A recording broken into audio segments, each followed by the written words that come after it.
In more recent years, Richardson's work has focused on the stage.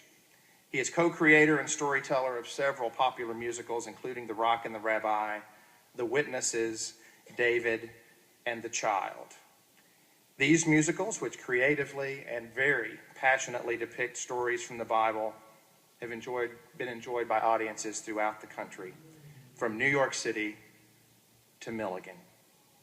His newest musical, titled The Blind Man's Tale, is currently in development, set to premiere later this year. And the sneak peek he allowed me to see looks great. And we look forward to presenting that production at Milligan in the future. He and his wife, Donna, live in Palm Harbor, Florida. They have 2 sons. He has extensive Milligan connection. His brother, Mark, and his sister, Lisa, both graduated from Milligan. His father, Henry, served on the Milligan Board of Trustees until his death in 1994, when his mother, Joanne, stepped in to complete his term, and she has remained a much-loved trustee ever since. Gary will speak following special music and a special presentation. Ask your forgiveness. I am duty-bound to share this brief statement from my attorney. Before I begin,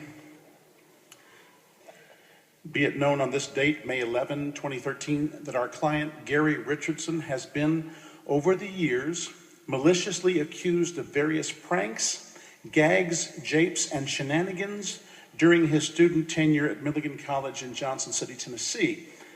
Mr. Richardson matriculated at Milligan in August of '74 and graduated in May of '78. During those years, he was never successfully found guilty of any practical jokes that may have embarrassed the college's reputation or standing in the community.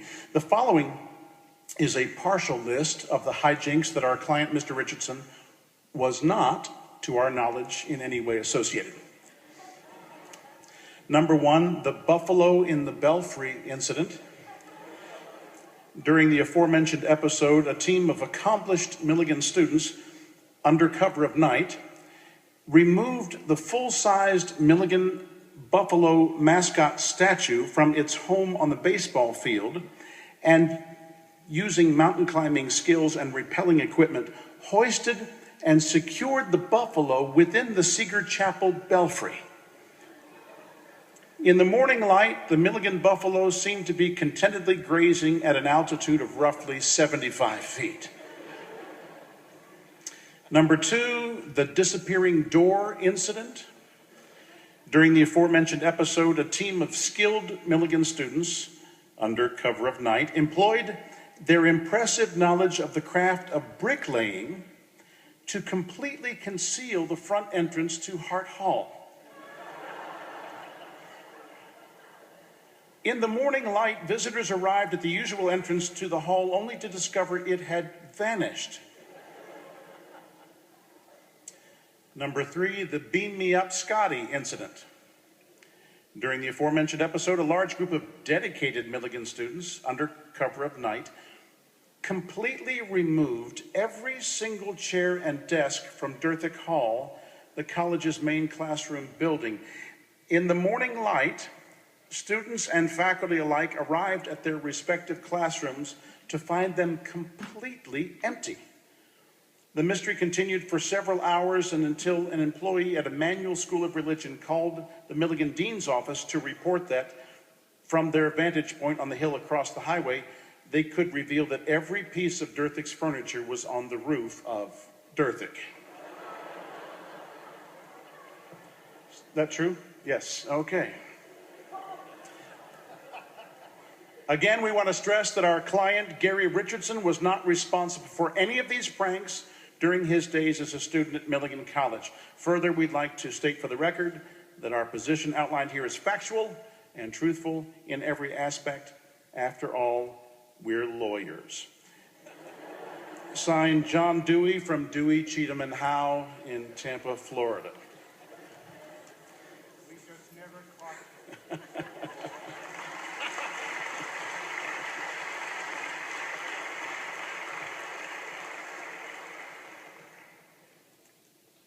It really, truly feels like I was sitting right out here yesterday.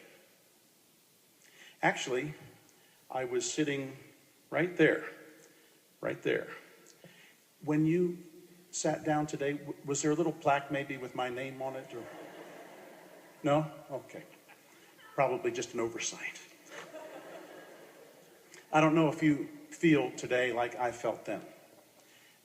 I was sitting there like you, very cool on the outside, but inside,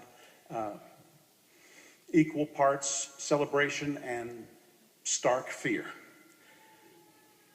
It's okay. It's okay. It's going to be okay. I promise you that. That's the truth. Because beginning today, your memories of the tests and the projects and the papers and the grades, those memories will quickly fade. And what will remain will be the very important lessons that you learned here at Milligan. 15 years ago, I'm standing on the stage of the Lambs Theater in New York City. Lifelong dream for an actor. Oh my goodness. I'm on an off-Broadway stage in New York. And we were there to do The Rock and the Rabbi, one of our musicals, and we were rehearsing because later that evening we'd be playing on, well, right off of Times Square. So we're rehearsing, and I had to stop, and I had to talk to one of our percussionists on the other side of the stage. And I said, you probably don't know, but you're being distracting during this storytelling scene. And he said, Gary, I didn't make a sound.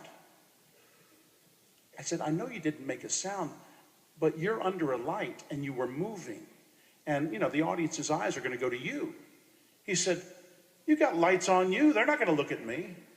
And I said, no, I'm sorry, you're wrong. An audience's eyes always go to light and to movement. He said, oh, I never thought about that. Where'd you learn that? Dick Major. Intro to Theater, Milligan College. 12 years ago, I took my boys to the movies, and we saw The Lord of the Rings, the first installment of the trio of films that came out, and this was Fellowship of the Ring, and it was great. And on the way home in the car, we're playing our game, which is what was your favorite part? And they told me their favorite parts, and then they asked their papa, what was my favorite part? And I said, well, I tell you, it really hit me that Frodo is the Christ figure in this story. And they said, Christ figure? What's that? Where did you get that? Juanita Jones. Literature, Milligan College. 10 years ago, I was very fortunate. I was in London, and we were shooting a TV show. And my lovely bride got to come with me. And we're outside shooting a segment, and I was talking to the audience about the 100 Years' War between England and France. And as they were rolling tape, I was talking about how a Frenchman in full armor was no match for an Englishman with an English longbow. That any arrow fired by an English longbow would not only pierce the breastplate, but would most likely pierce the Frenchman inside and maybe come out the back. When we finished the segment, my wife came up to me, and it takes a lot to impress a woman who lives with you. And she came up to me and she said, where did you learn all that? Where does that come from? History Channel. Oh, no, I'm sorry. No, that's not right. It was Tracy Miller in Humanities, Milligan College. And not an Easter goes by that I don't remember the words of Dr. Gwaltney in New Testament Survey. He told us about Pontius Pilate, the prefect of the Roman province of Judea, standing there in the palace in Jerusalem and summoning forth this young itinerant rabbi. And he looks up and sees what is left of Jesus of Nazareth there in front of him, beaten and cut up and bruised and disfigured, bleeding there on the palace floor. And Pilate said, so, are you the king of the Jews? Jesus said, Is that your question? Or did others tell you to ask me that? And Pilate said, Do I look like a Jew? Your people sent you here to me. They want you dead. What did you do? And Jesus said, My kingdom is not of this world. If it were, my followers would fight for me. And Pilate said, So, you're a king. Indeed. And it was for this purpose that I came to this world, that I could bear witness to the truth. And Pilate said, The truth. What is the truth?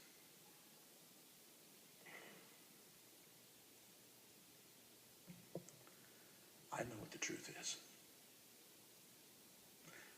I learned it from Tommy Oakes. Sunday evening vespers, Milligan College, 74 to 78. Because every Sunday night, he taught us the words of Jesus. If you truly are my disciple, you'll be faithful to my teaching. You'll be faithful to what I've taught you. And if you're faithful, you'll know the truth. And the truth will set you free. If you truly are my disciple, you'll be faithful.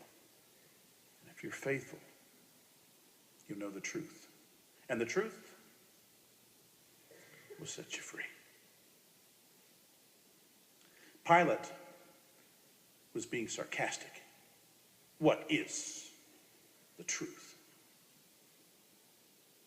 The irony is, he didn't know. He really didn't know the truth. He didn't know that standing right there in front of him was God, bleeding on his floor. He didn't know that this man, after 3 days, would rise from the dead. He didn't know that this rabbi's disciples would turn his world upside down.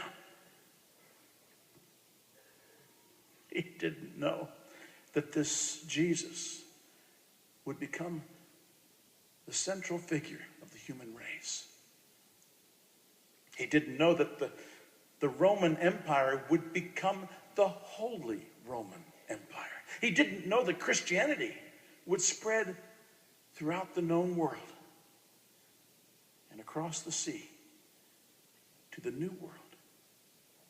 He didn't know that in the beautiful mountains of Tennessee, there would be established an institution of higher learning named Milligan, and founded on the teachings of Jesus.